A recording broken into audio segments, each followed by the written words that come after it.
This is your before and after story. Prepare for an incredible career in nursing. At Southeastern College, experience expert hands-on training. Learn real-world skills in our professional lab and simulated settings. And train for opportunities as a practical nurse, registered nurse, or career advancement with our RN to BSN program. At Southeastern College, your future is bright. Visit sec.edu to get started. Hola, ¿cómo están? Soy Esteban Concia y estamos aquí utilizando este maravilloso formato comunicacional de podcast, en este caso para transformar mi última obra, 5 claves para ganar elecciones en la sociedad táctil, en un audiolibro. El podcast anterior tenés la introducción del libro, acá vamos a ir con el capítulo 1. Te comento que este material más otros que hemos publicado los podés descargar de manera gratuita en la página conversatorioconpol.com.ar. Capítulo 1. Análisis de datos, Big Data y digitalización total. Los datos ya no se contemplaban como algo estático o rancio, cuya utilidad desaparecía en cuanto se alcanzaba el objetivo para el que habían sido recopilados. Es decir, nada más aterrizar el avión, o, en el caso de Google, una vez procesada la búsqueda en curso. Por el contrario, los datos se convirtieron en una materia prima del negocio, en un factor vital capaz de crear nuevas formas de valor económico. En la práctica, con la perspectiva adecuada, los datos pueden reutilizarse inteligentemente para convertirse en un manantial de innovación y servicios nuevos. Los datos pueden revelar secretos a quienes tengan la humildad, el deseo y las herramientas para escuchar. Así reza una obra emblemática que marca un punto de inflexión en la forma de entender las ciencias sociales y por lo tanto la comunicación política y en definitiva toda acción humana. La obra está escrita por Victor Meyer-Schonberger y Kenneth Kuker, quien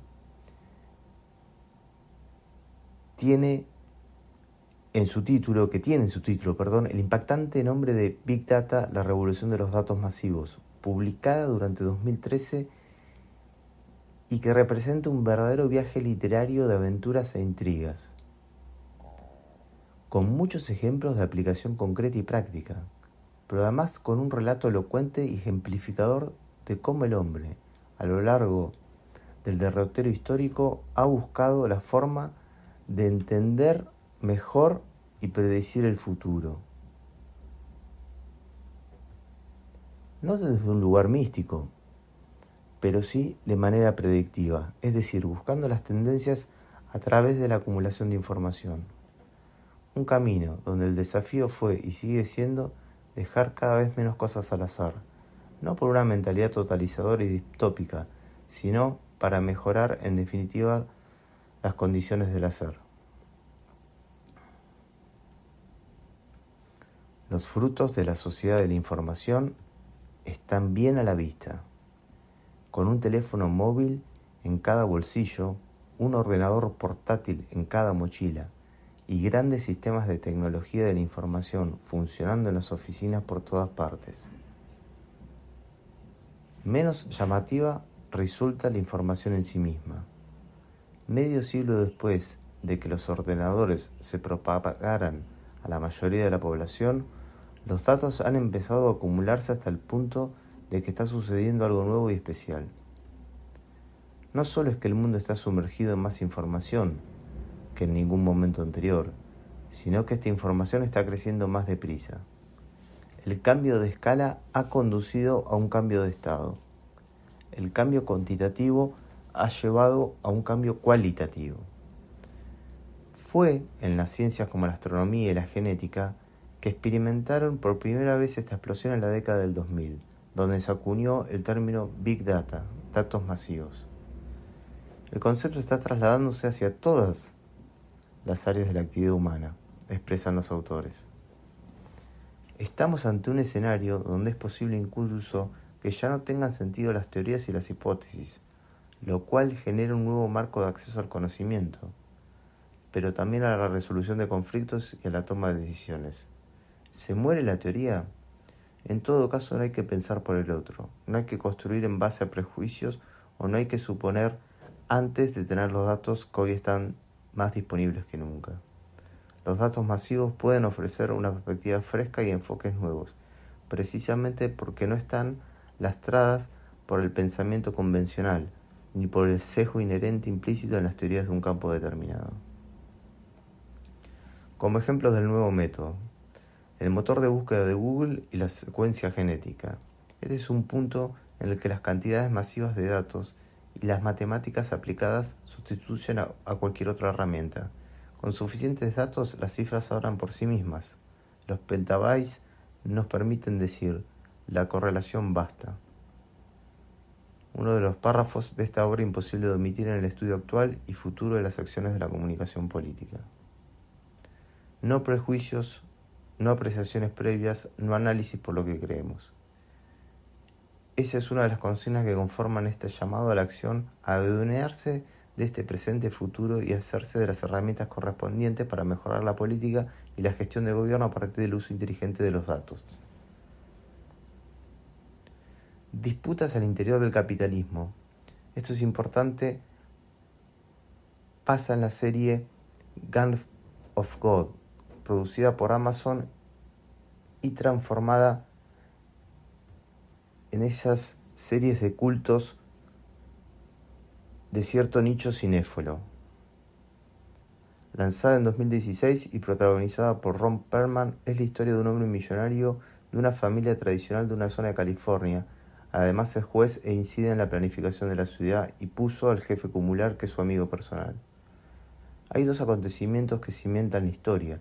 Por un lado, el intento del jefe Cumular de transformar la ciudad en un polo tecnológico acercando una empresa de datos para lograr que se instalen en terrenos urbanos de la localidad. Y por otro lado, el juez pierde a su único hijo en un dudoso suceso que aparece calificado como un suicidio. Las cosas se van saliendo de control en ambos temas y luego terminarán teniendo un desenlace común. El hijo finalmente no se había suicidado, sino que había sido asesinado por la empresa de datos con el objetivo de hacerse de un programa que podía impedir que las personas tomaran nuestras huellas digitales. El hijo del protagonista había lanzado un manifiesto de resistencia frente a estas nuevas corporaciones digitales basado en la libertad y en la autonomía social e individual. Pero además aporta este programa que mediante un virus podía bloquear todos los datos que vamos dejando y que las empresas rastrean. Vayamos a la gestión técnica y operativa en pos de construir un modelo de aplicación posible para la comunicación política.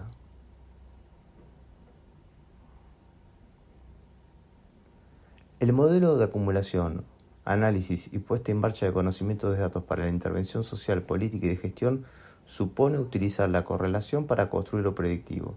Es decir, no hay casualidad. Hay una relación entre dos elementos, donde el crecimiento o la movilidad de uno de ellos provocan una reacción similar o contraria en el otro. Si A tiene a menudo existencia junto a B, es probable que lo que pase en B generará un impacto en A. Probabilidad y predicción, no magia. Este es el método inaugurado por Amazon a fines del siglo pasado. Originariamente, Amazon ofrecía libros de acuerdo a sugerencias de críticos literarios y los dividía también en torno a esas sugerencias de expertos en el tema.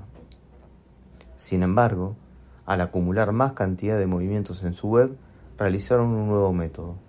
Comenzaron a mostrar sugerencias de acuerdo al tipo de búsqueda iniciada, y esto provocó mayor volumen de ventas y terminaron dejando de usar a los críticos literarios. Ya no importaba, en todo caso, por qué los consumidores y usuarios seleccionaban tal libro y tal otro, sino que al tener los datos de correlación podían sugerir a los usuarios de manera instantánea productos que el algoritmo interpretaba que era del interés. De más está decir lo que significa Amazon hoy. Cuando luego también comenzaron a usar el mismo método para vincular libros con productos. Otro ejemplo interesante es Walmart, la mayor tienda física de venta de productos con ventas anuales que rozan los 450.000 millones de dólares, más que el PBI de 4/5 partes de los países del mundo, y que también resultó pionera en el uso de datos y generó 2 grandes operaciones que resultan demostrativas de la modalidad y los objetivos que podemos lograr dominando estas técnicas. En primer lugar, se reconvirtió a partir de los finales del siglo pasado en un mercado de consignación gracias al uso de datos. Se desligó de almacenajes, alquileres y controles de stock y les abrió sus bases de información por producto a sus proveedores, que a partir de allí pasaron a ser los responsables de la continuidad de sus mercancías, cubriendo faltantes y proyectando producción y almacenamiento a tal fin. Este fenómeno se dio cuando aún Internet no había explotado como super base de datos global, pero la capacidad de utilización de tecnologías, sensores, seguimiento, código de barras, etc., permitió a la empresa desligarse de una parte de la operatoria y simplemente dedicarse a la venta lisa y llana. Más en esta hiperdigital, Walmart encuentra un segundo uso que también configura un cambio estratégico en el mundo del comercio. Se asoció con la empresa Teradata, una consultora rastreadora de datos de consumo, y construyó correlaciones de consumo. Echó un vistazo al contenido de sus gigantescas bases de datos de antiguas transacciones. Es decir, miró sobre sí misma. Por ejemplo, ¿qué artículo había comprado cada cliente y su coste total? ¿Qué más había en el carrito de la compra, la hora del día e incluso el tiempo que hacía? Así y de esta manera observó que antes que un huracán no solo aumentaban las ventas de linternas, sino también las de Pop-Tarts, un dulce para el desayuno. Desde entonces, cuando se avecina una tormenta para hacerles la vida más fácil a los clientes con prisa, Walmart colocaba cajas de Pop-Art en la parte frontal de las tiendas, junto a los básicos para huracanes, y aumentó mucho sus ventas.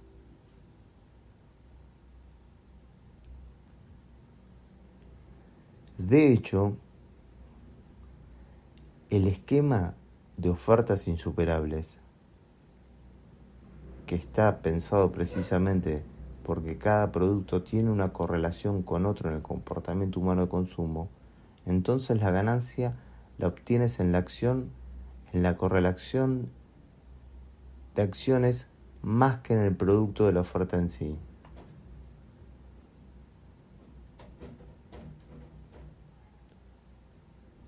Claramente, estos son ejemplos del mundo empresarial, que ha sido, sin lugar a dudas, quien más utiliza estos modelos.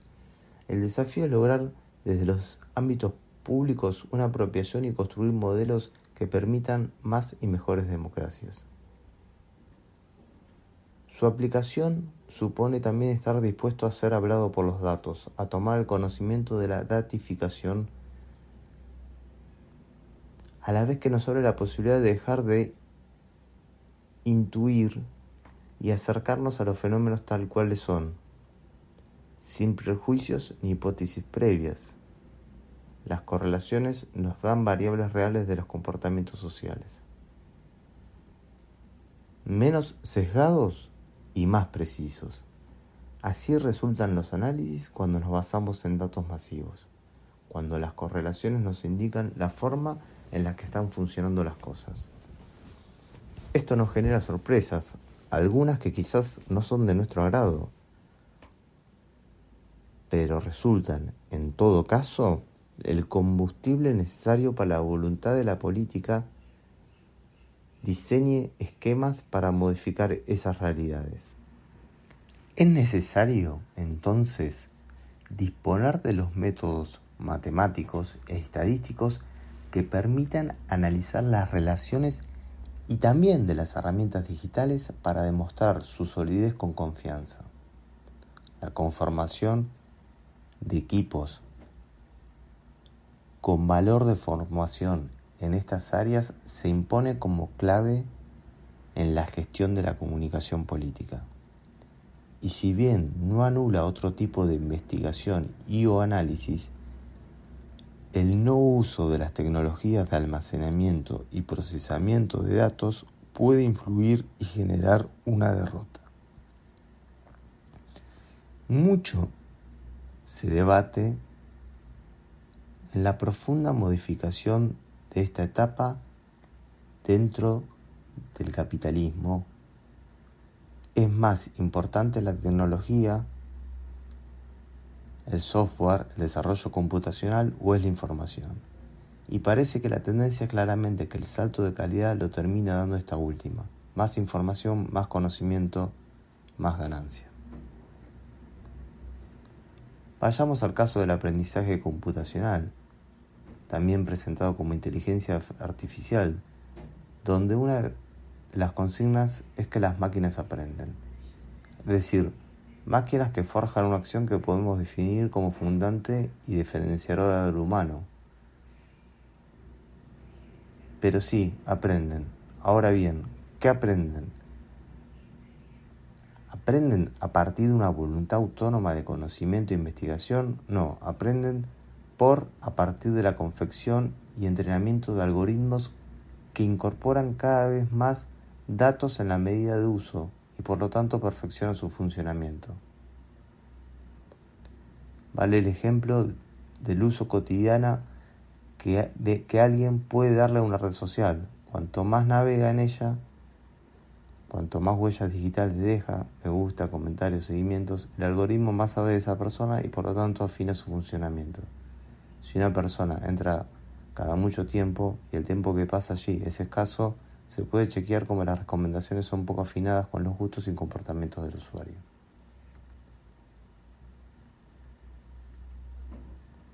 Bases de datos estructuradas y no estructuradas. El torrente de datos tiene su característica en la cantidad, pero también en la diversidad de formas, y el desafío precisamente es dar cuenta de ese torrente de información para que nos indique comportamientos predictivos, es decir, que nos oriente hacia dónde se mueven las sociedades. Es cierto que el poder computacional crece a pasos agigantados, mucho más de lo que crece la inteligencia humana. Mayor capacidad de almacenamiento, mayor capacidad de procesamiento, algoritmos programados para encontrar cada vez más respuestas. Ahora bien, lo que hace funcionar esta aceitada maquinaria, lo que le da su principal insumo es la posibilidad de obtener cada vez más información. Pensemos en la forma en la que se forjó el aprendizaje del lenguaje natural por parte de las computadoras, para tomar un ejemplo. Cuando ingenieros de Microsoft comenzaron a adicionar el corrector ortográfico de Word, se dieron cuenta que la clave era ingresar millones de términos más que gastar en programación. Es decir, un algoritmo sencillo puede hacer cosas mágicas si es provisto de suficiente carga de datos. Hay una etapa de entrenamiento del algoritmo, pero después debe constantemente ser receptor de datos que le permitan aceitar y profundizar el proceso de la toma de decisiones. También se puede verificar esta tendencia en la experiencia de Google y sus traducciones. La idea de poder traducir comenzó en la Segunda Guerra Mundial. Códigos con computadoras, y ya no solo con expertos lingüísticos, comenzó cuando Inglaterra intentaba descifrar los envíos de información del nazismo y así evitar bombardeos a, por ejemplo, barcos de comida que le acercaban a países aislados. Alan Turing se convirtió en un hito después o luego de presentar la posibilidad de descifrar lenguajes de guerra mediante códigos computacionales. Luego de ser tratado como un marginal, logra un hecho disruptivo para la época. Matemático de profesión, luego condenado y perseguido por homosexual, su vida y pasión es descrita de manera muy clara en la película The Imitation Game, el código Enigma, y marca un antes y un después de las posibilidades de unir poder computacional y la ciencia de datos. Luego IBM intenta dar cuenta de un fenómeno similar durante los 60-70, pero a pesar de comenzar con éxito, los intentos quedan en el camino, básicamente por los problemas de intentar traducir de manera literal lo que ni daba respuesta de lo que se quería transmitir en el lenguaje. Finalmente, es en nuestros días, los de la sociedad en red y digitales, donde se llega a poder dar cuenta de la codificación y conocimiento de un lenguaje y las traducciones. Se logra a partir de contar con millones de palabras y frases que los algoritmos pueden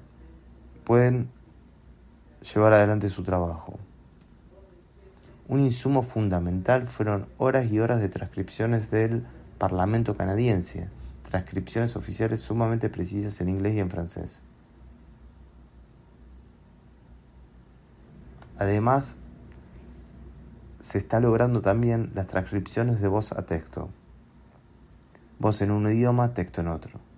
Incluso en poco tiempo más será muy común la práctica de ponerle un texto nuevo a voces viejas, es decir, tomar la tonalidad de voz de un personaje histórico para hacerlo decir cosas actuales. En definitiva, queremos señalar que la clave es en tener datos, y en tener datos digitalizados más que en desarrollar programas computacionales. En todo caso, que el salto de calidad viene dado de la mano de los datos. Ahora bien, cómo procesar los datos también supone una nueva aventura que requiere adquirir habilidades y utilizar herramientas nuevas. El esquema SQL es un lenguaje que se utiliza cuando toda gran cantidad de datos están estructurados y limpios. Es común en uso, por ejemplo, de sistemas bancarios o de diversas ingenierías, donde necesitamos datos exactos y además donde cada columna corresponde a un solo tipo de dato y no puede cargarse otro. El modelo es relacional, es decir, un modelo donde cada cosa está en su lugar y guarda un criterio uniforme de carga. Pero el límite del proceso SQL se da en tanto el nuevo torrente nos aporta muchos datos de diferentes fuentes y formatos que suelen no suelen estar del todo limpios. Es en ese sentido que se generan arquitecturas no SQL como Hadoop o Apache Spark que proveen una metodología de almacenamiento y análisis que permiten utilizar diversos formatos. Aquí quizás es probable que el cálculo exacto matemático se pierda, pero vamos a ganar en tendencias, es decir, en lo predictivo.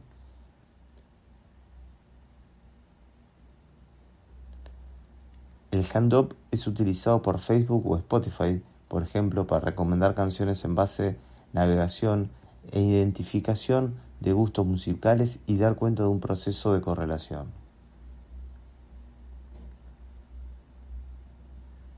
En definitivo, hay que armar equipos y organización. Incorporar saberes técnicos y guiarlos bajo una mirada estratégica.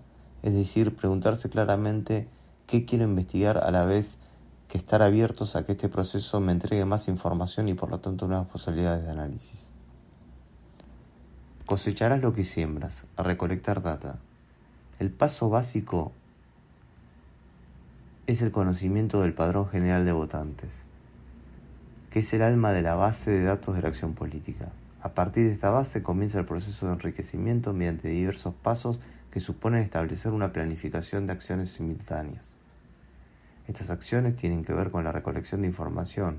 Es una tarea compleja y que requiere de armar equipos y establecer una cultura de organización que entienda el rigor y los beneficios de la tarea.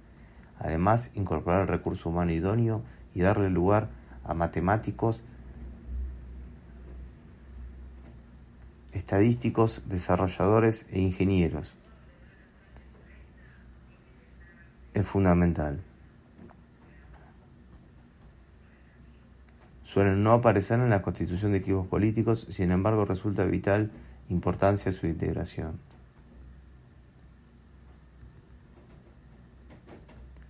Los gobiernos comienzan a identificar este proceso y a nombrar directores de áreas de datos, que trabajan de manera transversal el conjunto de la administración y el proceso de gestión. Las actas electorales de las respectivas secciones y circuitos también marcan la posibilidad de acceso a la información en este camino de enriquecimiento.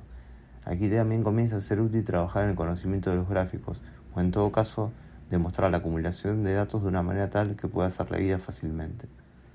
Otro paso es campaña de recolección de datos, no solo de nuestros allegados más directos, sino ir a buscar extramuros, no solo lo que hay o lo que ya está conectado territorialmente. Por ejemplo, asociaciones, clubes, colegios profesionales, agrupamientos sociales son una fuente importante en tanto representan circuitos de construcción de sentido e identidad. A su vez es menester transformar el tradicional call center en call center digital. Al respecto, el pensador y consultor mexicano Alfredo Piña expresa: Surge entonces el concepto de contact center, que tiene el propósito de atender desde distintos canales, no solamente desde el teléfono, sino que incluye el correo electrónico, el chat web, las redes sociales, los SMS, etc.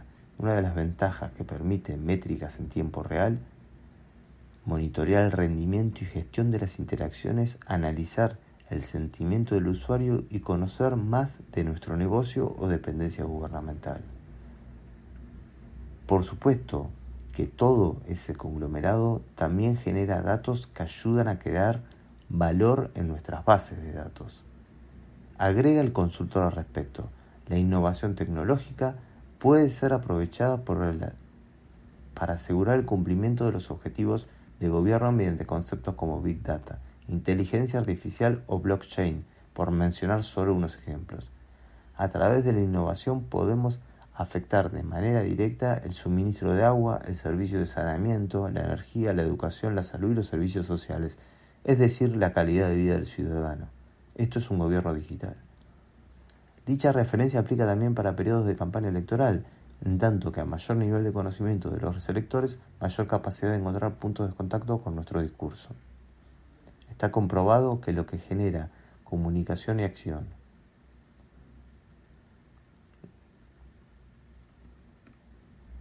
una parte de nosotros debe conectar con una parte del otro. Ese es el primer eslabón de la comunicación.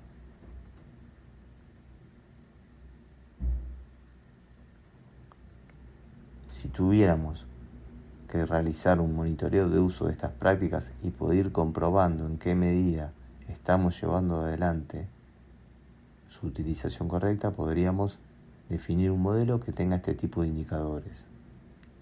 1. La cantidad de decisiones, de programas y políticas públicas que se han definido a partir de análisis de datos.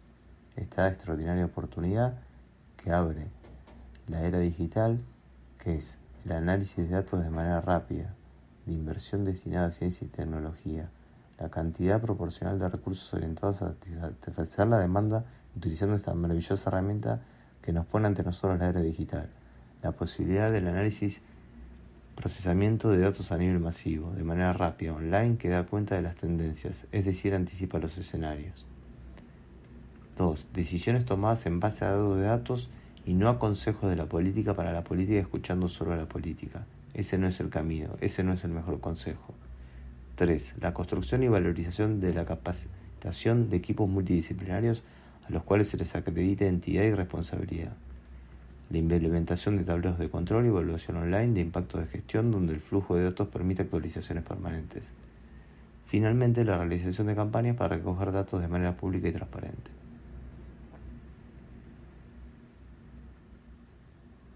Las técnicas de Big Data se sustentan en estos pilares: redes sociales, movilidad, teléfonos inteligentes y aplicaciones, cloud computing, computación en la nube e Internet de las cosas, es decir, los sensores, chips, etc. Eric Schmidt, CEO histórico de Google 2001-2020, señalaba ya en 2013: desde el origen de la Tierra hasta el 2013 se crearon 5 exabytes de información. Hoy en día creamos la misma cantidad cada 2 días. En nuestro país, por ejemplo, hay más celulares que personas. A nivel global se realizan 40.000 búsquedas por segundo nomás en Google. Se envían unos 800 millones de tweets diarios y 280.000 millones de correos electrónicos.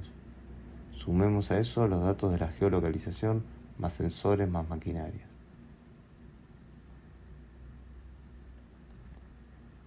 En estos números radica la necesidad imperiosa de intervenir en el mundo de los datos, la digitalización, generar mecanismos que sirvan para la acción política en el conocimiento de electorados y en las tendencias que van marcando en cada huella digital. Arrancar este proceso tiene que ver con un cambio de cultura organizacional, empoderando y jerarquizando esas acciones dentro de las estrategias y prácticas de la comunicación política, o en mejor caso dentro de la política. Lograr conectar los padrones físicos y la información tomada en cada recorrida en cada visita personal en base de datos enriquecidas y poder llegar así a llegar en los dos territorios, en el físico y en el digital. El padrón, en su versión analógica, ya no cubre todas las potencialidades que tenemos y la coyuntura en la que estamos insertos. Hay que transformar el dato duro en dato inteligente, y esto se logra agregando niveles de geolocalización, gráficas e infografías, grafos, conexión en redes sociales y mensajería directa. Cada simpatizante, cada militante es un recolector en potencia que debe llevar en su mochila, en su compu, en su celular, un dispositivo tipo app para recopilar. Como decía Juan Domingo Perón, y si cada peronista lleva el bastión de Mariscal en su mochila, está en sus manos y en su capacidad el hacerse cargo de empuñarlo con honor y beneficio en el marco de un mensaje a la juventud.